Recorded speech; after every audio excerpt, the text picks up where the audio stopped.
Assalamualaikum, selamat sejahtera dan salam pengakap.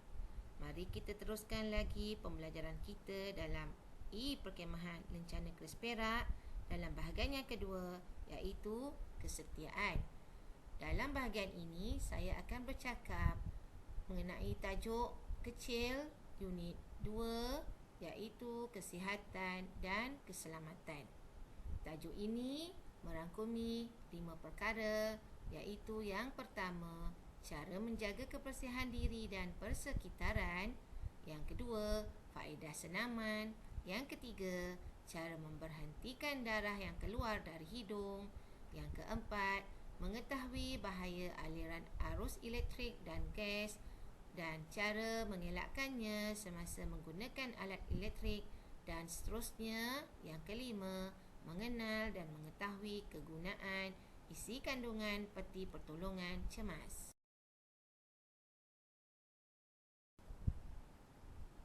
Baiklah, slide yang kedua adalah cara menjaga kebersihan diri. Asas kebersihan diri dan persekitaran amat penting kepada individu kerana dapat menjamin kesihatan dan kesejahteraan hidup. Yang perlu kita lakukan untuk menjaga kebersihan diri kita adalah seperti berikut. Cuci tangan dengan cara yang betul, menggunakan air bersih dan sabun untuk membersihkan kuman di tangan. Seterusnya, gosok gigi 2 kali sehari untuk mendapatkan gigi dan mulut yang sihat. Kemudian, cuci kepala dengan syampu dan air bersih untuk mengelakkan rambut daripada berbau, dan seterusnya, cuci muka sebelum tidur untuk membuang sebarang kotoran di muka kita.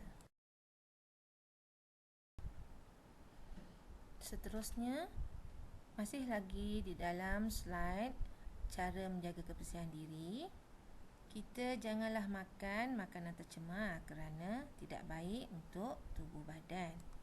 Seterusnya, jika kita memasak air, hendaklah kita masak air hingga mendidih supaya bakteria dapat dibunuh. Dan seterusnya, masaklah makanan dengan sempurna kerana dapat membunuh bakteria, dan makanan yang sihat baik untuk kesihatan kita.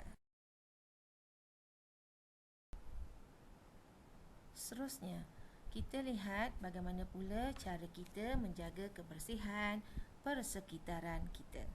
Okey, slide menunjukkan aktiviti gotong royong yang dilakukan oleh penduduk sesebuah taman. Aktiviti ini dilakukan untuk membersihkan kawasan luar rumah bersama jiran supaya memelihara kebersihan, keselamatan dan mengelakkan daripada penyakit yang disebabkan oleh nyamuk, tikus dan sebagainya.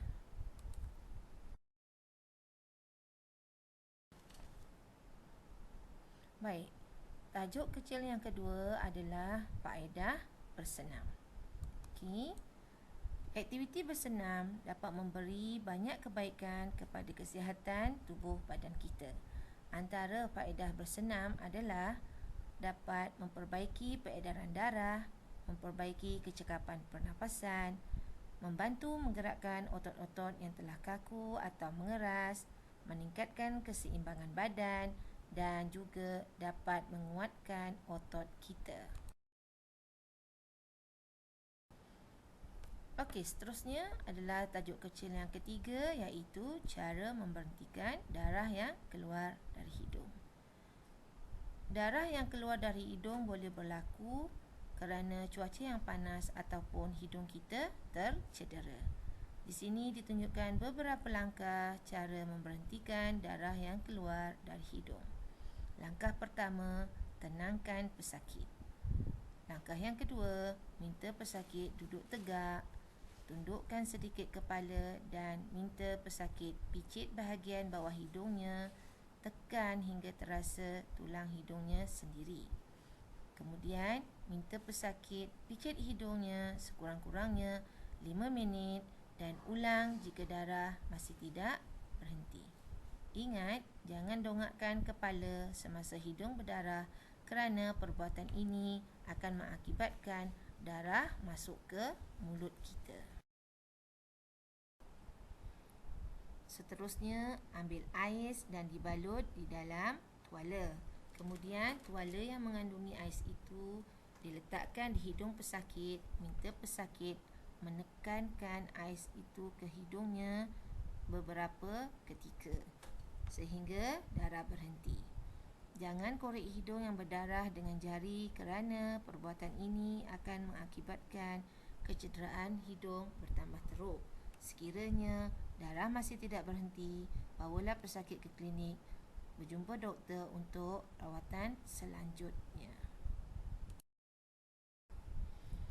Seterusnya, tajuk kecil yang keempat adalah ketahui bahaya aliran elektrik dan gas serta cara mengelakkannya apabila menggunakan alat elektrik.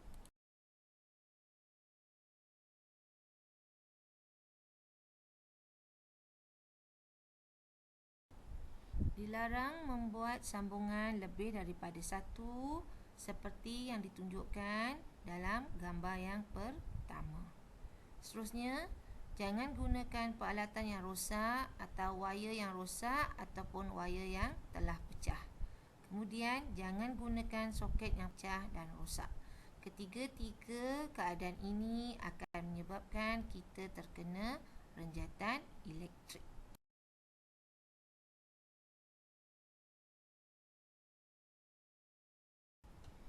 Seterusnya adalah panduan menggunakan dapur gas.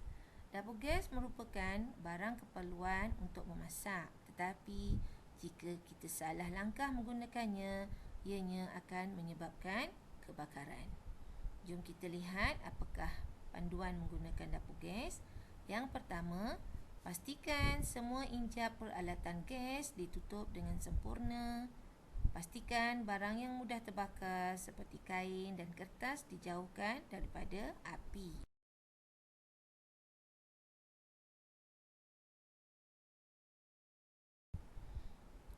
Seterusnya, sekiranya kita menggunakan dapur bukan automatik, cara yang betul untuk menyalakan dapur gas adalah seperti berikut, iaitu pertama, nyalakan mancis.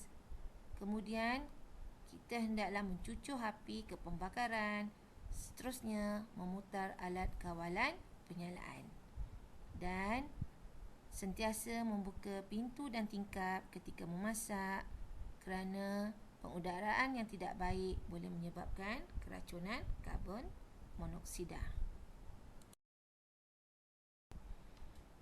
Seterusnya, apabila telah selesai memasak, hendaklah sentiasa membersihkan permukaan dapur yang terkena minyak dan tumpahan makanan kerana keadaan ini boleh mengakibatkan kebakaran. Dan yang paling penting, sentiasa memeriksa gas dari semasa ke semasa dan dapatkan perkhidmatan daripada individu yang cekap yang diiktiraf Suruhanjaya Tenaga. Dan akhir sekali, pastikan di rumah mempunyai alat pemadam api sebagai langkah berjaga-jaga.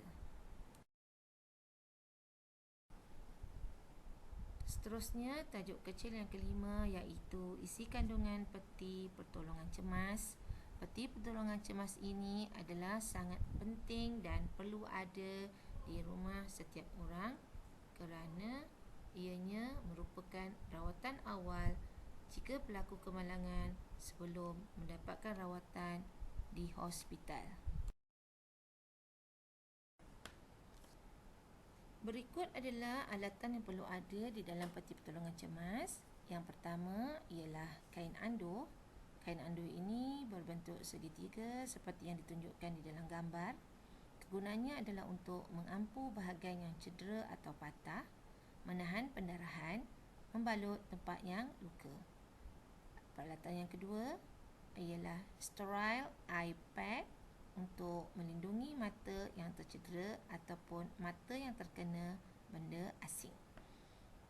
Seterusnya adalah non-sterile gauze yang biasanya kita sebut sebagai kapas gauze, iaitu berfungsi untuk melakukan pencucian ataupun berfungsi untuk membalut luka ataupun berfungsi untuk memberi tekanan pada kawasan pendarahan. Seterusnya, alat yang perlu ada di dalam peti pertolongan cemas ialah elastic bandage ataupun yang selalu kita sebut sebagai kain bandage. Fungsi alat ini adalah untuk menstabilkan kecederaan ataupun menstabilkan kepatahan ataupun untuk membalut luka dan juga kecederaan ringan seperti terseliuh. Kemudian kita ada glove, iaitu sarung tangan. Fungsinya untuk melindungi diri daripada sebarang cecair yang boleh menyebabkan jangkitan. Dan kemudian kita ada scissor, iaitu gunting untuk memotong gauze atau bandage. Seterusnya kita ada adhesive tape, berfungsi untuk melekatkan balutan. Kemudian kita ada sterile multi-trauma dressing ataupun gauze, berfungsi untuk mencuci luka.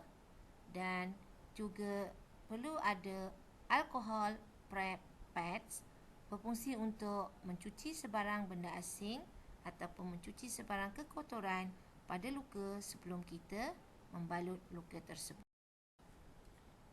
Seterusnya, perlu ada cotton buds, kegunaannya untuk mencuci luka pada kawasan-kawasan yang sukar. Kemudian, ubat kuning yang juga dikenali sebagai acrylflavin, kegunaannya sebagai antiseptik. Kemudian, Dettol, juga kegunaannya sebagai antiseptik untuk cucian luka luar.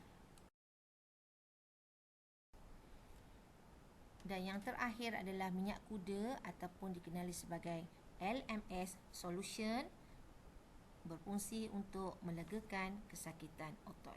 Itulah tadi alatan ataupun keperluan yang perlu ada di dalam peti pertolongan cemas. Demikian tadi slide tajuk 2, kesihatan dan keselamatan di dalam buku Log Lencana Kemajuan Keris Perak yang merangkumi 5 perkara. Saya ucapkan terima kasih di atas kesudian mendengar serta menonton slide yang ditunjukkan sebentar tadi. Saya berharap anda dapat melengkapkan buku log anda berdasarkan slide-slide yang ditunjukkan ini. Saya Cikgu Rohani binti Muhammad, edisi pengangkap kanak-kanak daerah Sepang, memohon maaf di atas segala kekurangan semasa saya menerangkan slide ini, dan saya doakan anda semua berada dalam keadaan sihat hingga kita berjumpa lagi. Assalamualaikum warahmatullahi wabarakatuh.